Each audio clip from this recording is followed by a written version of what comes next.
बिहार के deputy CM सह राजस्व एवं भूमि सुधार मंत्री विजय कुमार सिन्हा ने जमीन से जुड़े मामलों में बड़ा और सख्त कदम उठाया है, जिससे अब गड़बड़ी करने वालों की मुश्किलें बढ़ने वाली हैं। जमीन माफिया, दलाल और फर्जी दस्तावेज के सहारे दाखिल खारिज, नामांतरण या परिमार्जन कराने वाले लोग अब सतर्क हो जाएं, क्योंकि सरकार ने साफ कर दिया है कि ऐसे मामलों में अब किसी को भी बख्शा नहीं जाएगा। जब से विजय कुमार सिन्हा ने राजस्व एवं भूमि सुधार विभाग की कमान संभाली है, तब से लगातार एक्शन देखने को मिल रहा है। जनसंवाद कार्यक्रम के माध्यम से वे सीधे आम जनता से जुड़ रहे हैं, लोगों की शिकायतें सुन रहे हैं और मौके पर ही अधिकारियों को स्पष्ट निर्देश दे रहे हैं कि किसी भी हाल में लापरवाही बर्दाश्त नहीं की जाएगी। फरियादी अपनी समस्याएं लेकर आते हैं और मंत्री साफ शब्दों में कहते हैं कि इनके काम तय समय में पूरे किए जाएं, नहीं तो जिम्मेदार अधिकारियों पर कार्रवाई तय है। इसी कड़ी में अब उन्होंने बड़ा फैसला लेते हुए यह स्पष्ट कर दिया है कि जमीन से जुड़े मामलों में गड़बड़ी पाए जाने पर किन किन गंभीर धाराओं में केस दर्ज किए जाएंगे। यह फैसला केवल भूमि माफियाओं के खिलाफ नहीं है, बल्कि उन लोगों के लिए भी है जिन्होंने गलत या फर्जी दस्तावेज के आधार पर जमीन की रजिस्ट्री दाखिल खारिज या परिमार्जन कराया है।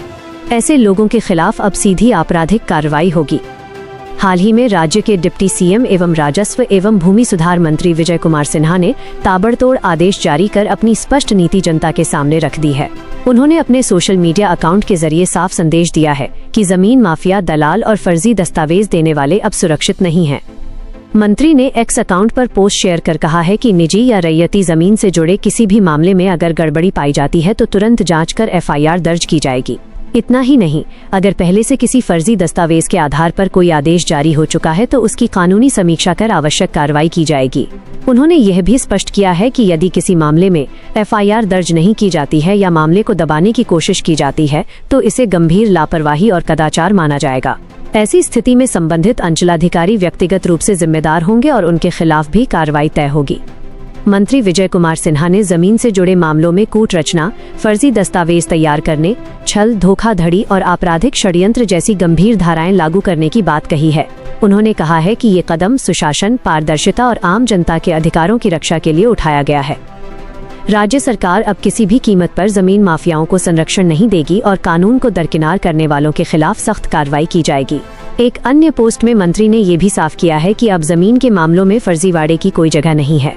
नामांतरण, दाखिल खारिज, परिमार्जन प्लस, बंदोबस्ती, सीमांकन, भू अर्जन और सरकारी जमीन से जुड़े मामलों में अगर फर्जी दस्तावेज पाए जाते हैं तो तुरंत आपराधिक कार्रवाई की जाएगी। उन्होंने स्पष्ट किया है कि जाली दस्तावेज देने वालों के खिलाफ भारतीय न्याय संहिता 2023 के तहत एफआईआर दर्ज की जाएगी और फर्जी कागजात के आधार पर कोई भी आदेश पास नहीं किया जाएगा। विशेषज्ञों का मानना है कि विजय कुमार सिन्हा का ये कदम बिहार में जमीन माफियाओं और दलालों के खिलाफ एक मास्टर स्ट्रोक साबित हो सकता है। लंबे समय से राज्य में जमीन विवाद और फर्जी दस्तावेजों के जरिए होने वाली अनियमितताएं एक बड़ी समस्या बनी हुई थीं, जिससे आम जनता को काफी परेशानियों का सामना करना पड़ता था। इन नए आदेशों के बाद न सिर्फ आम लोगों को राहत मिलेगी, बल्कि सरकारी जमीन से जुड़े मामलों में भी पारदर्शिता सुनिश्चित होगी। अब अगर कोई भूमि माफिया या दलाल गलत दस्तावेज के सहारे जमीन का दाखिल खारिज, परिमार्जन या बंदोबस्त कराने की कोशिश करता है तो उसके खिलाफ गंभीर धाराओं में केस दर्ज किया जाएगा और सख्त कार्रवाई की जाएगी। कुल मिलाकर विजय कुमार सिन्हा के इस फैसले से साफ है कि बिहार सरकार अब जमीन से जुड़े फर्जीवाड़े पर पूरी तरह लगाम लगाने के मूड में है और कानून का डर दिखाकर नहीं, बल्कि कानून को सख्ती से लागू कर जमीन माफियाओं की कमर तोड़ने की तैयारी कर ली गई है। बहरहाल इस खबर में फिलहाल इतना ही।